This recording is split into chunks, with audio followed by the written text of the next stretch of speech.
guys, it's Aoife from Friday We Died Laughing, and I'm here with another weekly wrap up. So I got a good few books read this week and I can't wait to tell you all about them. And the first one was Dear Charlie by N.D. Gomes.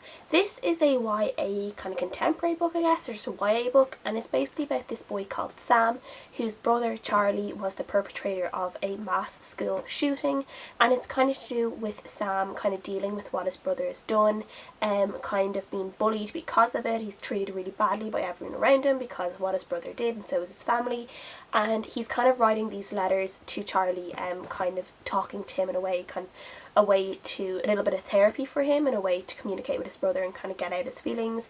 And yeah, so it's just this kind of emotional book, kind of heavy hitting at times, but at the same time it's just kind of about him trying to be a normal teenager after this terrible thing has happened, and someone in his family has done this terrible thing, and how he kind of gets over it. I did really enjoy this. I thought it was written really well. Sam's voice was really genuine, it was young, it was, you know, he really had this way of speaking where he really believed everything he was saying.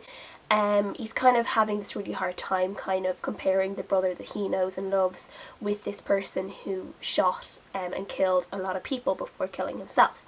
And he's kind of trying to figure out what went wrong, what happened to Charlie, why didn't he see it, and he's kind of taking a lot of blame on himself as well, and he's kind of almost blaming himself because his brother isn't around anymore to really take the blame for what happened. He's kind of putting it upon himself, and he feels like he is personally responsible for what happened to all these people. There were really parts that were really emotional, like this is a kid that needs a hug so bad. He's dealing with the fact that his brother obviously killed all these people, but also his family life isn't great. His parents are arguing, his parents are trying to deal with their own grief, and he's almost invisible to them now. It's just so cute. He just needs a hug so much. I did really enjoy it. There is this one quote in this that I want to read out because I feel like it's something that really sums up the book, and it's really about Sam's own journey in dealing with his grief, and also being able to accept that he's allowed to grieve his brother, because even though his brother did all these terrible things, it was still his brother, that he loved, and he's still allowed to mourn his brother despite his brother doing something terrible. She hugged me tightly, and it was then that I realised that no one had ever acknowledged my brother's death. They talked of his actions, his troubles, the monsters inside his head, but they never talked about his death or my family's loss. My brother was dead, and he was never coming back. Yes, I mourned him. Yes, I missed him. And I was sick of being ashamed of that. And I just feel like that's a really great way of describing Sam's journey in this book. I think it's a really great way of just kind of summing up what the book is about. The only bad thing I had about this book was the fact that it kind of moved into this way that it just reminded me a lot of The Perks of Being a Wallflower. Like this kid who has no friends goes into this new school, and he ends up kind of being adopted by this kind of weird and wacky kind of group of friends, and then he ends up having a crush on this girl who has her own kind of issues, and there was just a lot of it that reminded me a lot of The Perks of Being a Wallflower. Overall, I thought it was really great. It was really fast paced. I read it really quickly. I read it within like a day and a half, because I was just able to get through it really quickly, and I gave it a 4 out of 5 stars overall. Next book I read was In the Month of the Midnight Sun by Cecelia Ekback. This is something I got from the library, and it's kind of set in 1854, I think, in Sweden, and it's about this guy who goes to this kind of, it's like Sweden/Lapland, and he goes to these mountains where this murder has taken place, and he's going to try and figure out what is happening, and he's also going to try and figure out if there's iron in this mountain that can be obviously used and sold and stuff, and he's basically goes there, and he kind of starts discovering that there's like not everything is as it seems in this little village, like in this mountain, that, you know, there's just really weird things going on. You have kind of the settlers that are there who moved from other places to be in this village, and they also have these people called Laps who are like native Lapland people, I guess is the way I can describe it, but they're kind of more like almost like nomads in a way. They kind of travel, they kind of come back and forth, they go up the mountain at certain seasons, and, you know, obviously are, you know, just camping and really living off the wild, and then they come back down to the village at other points in the season. So they're not really like settled in the village, and they kind of are almost looked down upon a little bit. There's not too much I can say about this except like it was good, but it wasn't great. It was a fast enough read once I got into it, and I did enjoy kind of learning a little bit. Like it's it's a place that I've never really read about. I've never read a story set in Sweden or Lapland like this, so I did enjoy that.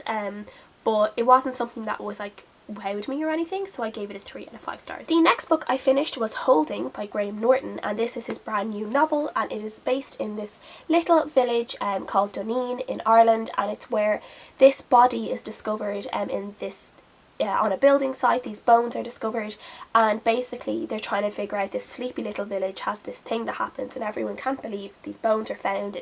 Whose bones do they belong to, you know, who got murdered, that kind of thing. Was it a murder, was it something else, they don't know. And there's all these different people who are like in their 50s now, but then we kind of get flashbacks to when they were in their 20s, and there's kind of this secret that's happening, and we have to try and figure out what it is, and all these kind of secrets are linked to what is in basically this grave that they found.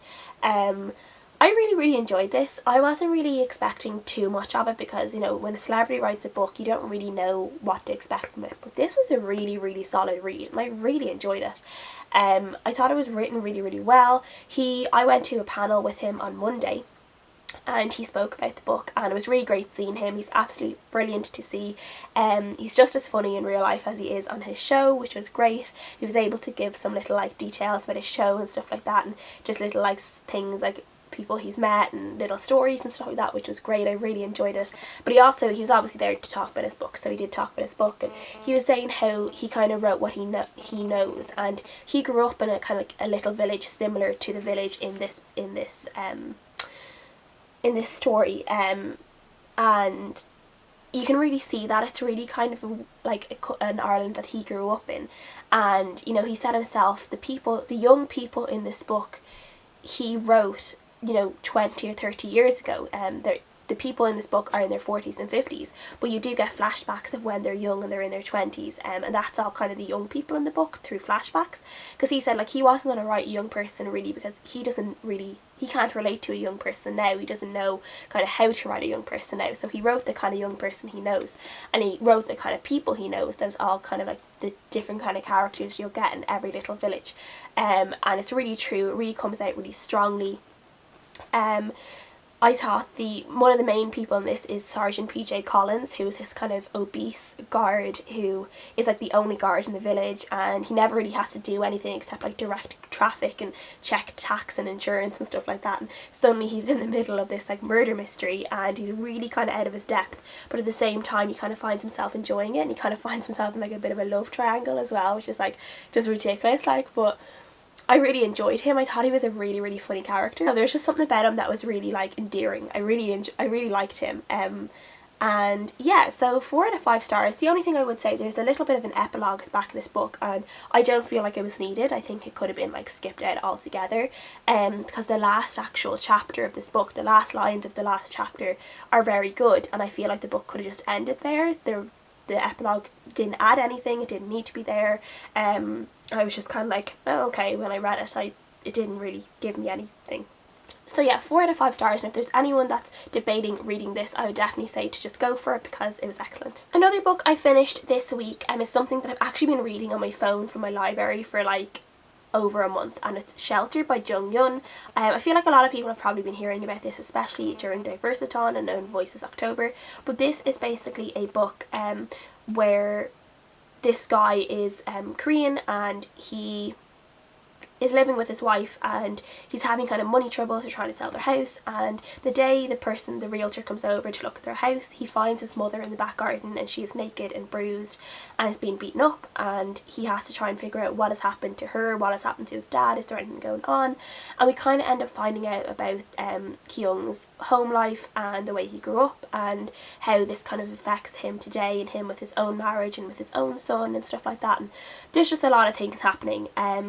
I did enjoy this book, but I don't think I enjoyed it as much as a lot of other people do. I gave it like a 3.5, where a lot of people I know have given it 5 stars.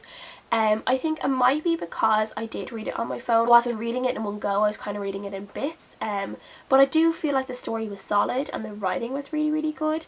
I just didn't really like Kyung that much. I just thought he was like quite selfish at times, and he was a character that I really didn't like. I understood a lot of his problems that he had with his parents and with his past and stuff like that, but he was just this very selfish person who was kind of one of these people who blames the entire world for his own problems and doesn't really face up to himself. Yeah, I just didn't really enjoy him that much, but the story was pretty good. I liked how it looked at how even though they're in America and kind of they needed to uphold some Korean traditions and values and stuff, and how Kyung kind of runs away from the Korean traditions and that he doesn't marry a Korean wife, he marries an American girl, an Irish American girl, and he kind of likes that. He likes the fact that he isn't within like in this Korean culture, but then when his parents come over, he has to kind of like tell his wife exactly how she needs to act and all these things she needs to do to keep his parents happy. He needs to kind of be like the traditional Korean wife, and then he will get mad at his parents for treating her like a Korean wife, but at the same time he's telling her to be like that. So there was just like these different things that like he was thinking and things that he did and around his parents and with his own family that I found really, really interesting. So yeah, 3.5 out of 5 stars overall, and I did enjoy it. And the last book that I finished this week, I kind of had to speed read because I realised it was due back in the library and I wasn't able to renew it, and it's The Woman in Cabin 10 by Ruth Ware. This is another book that's kind of been making its rounds on BookTube, and it's basically a thriller, and it's about this girl who goes on this cabin cruise for work, and her first night or her second night on this cruise, she ends up hearing something weird, and she believes the woman who's in cabin 10 beside her has been basically thrown overboard and murdered. But then when she goes and reports what has happened, everyone is telling her there is no woman in cabin 10, that cabin 10 isn't occupied, and they're kind of basically saying that she's made this whole thing up, and she knows for a fact that she hasn't made this up because she like saw and talked to the girl in cabin 10, and she's trying to figure out what is happening, and it's just like this like twisty mystery thriller, and just so much stuff kind of like happens, and it's just kind of all over the place, but it comes together really nicely as well. I did enjoy this. As I said, I kind of read it really quickly, but I was able to read it really quickly. The chapters weren't exceptionally long. I felt like it was easy to read, it was easy to follow along. I kind of didn't like the fact that she was drinking a lot in it, but I think that was because it reminded me too much of the girl on the train. But yes, I did really enjoy this. It was kind of one of these where I've never read an Agatha Christie book, but I feel like this would be similar to an Agatha Christie book because they're obviously on the sea. There's only a specific amount of characters that were like on this boat, so it's really like who did this, and like there's like this cast of characters that it has to be one of them, myself suspecting everyone. And I really love those kind of things where you really kind of don't know what's going on, and then when you do find out, you're like, ah, I knew it, you know, that kind of way. Like you do have this kind of niggly feeling, but you're just not quite sure. So I did enjoy that. And yeah, so I do like how this went. The end kind of felt possibly a tiny bit rushed, but overall I did really enjoy it, and I gave it a 4 out of 5 stars. And seeing as I'm doing this wrap up on Saturday instead of my normal Sunday, even though it will be uploaded on Sunday because I'm going to London tomorrow from Sunday morning to Tuesday morning, so obviously I won't be able to do my normal wrap up on Sunday.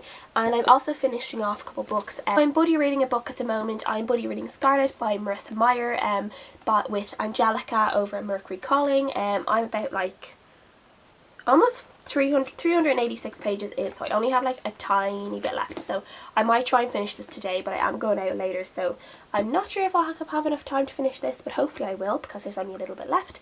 And then I'm also almost finished Eat, Slay, Love by Jessie Peterson, which is a zombie novel, as I say, a romantic comedy about finding yourself in the middle of the zombie apocalypse. So I am enjoying this, though not enjoying it as much as the other two in the series, but it's a quick read enough. Like I'm only like less than 100 pages left, I think, to finish this as well, so hopefully I will get through these, and yeah, I will talk about them a little bit next week and let you know what I thought. Please leave me any comments below about your thoughts, about what you guys have been reading, and I will see you guys again next time. Bye!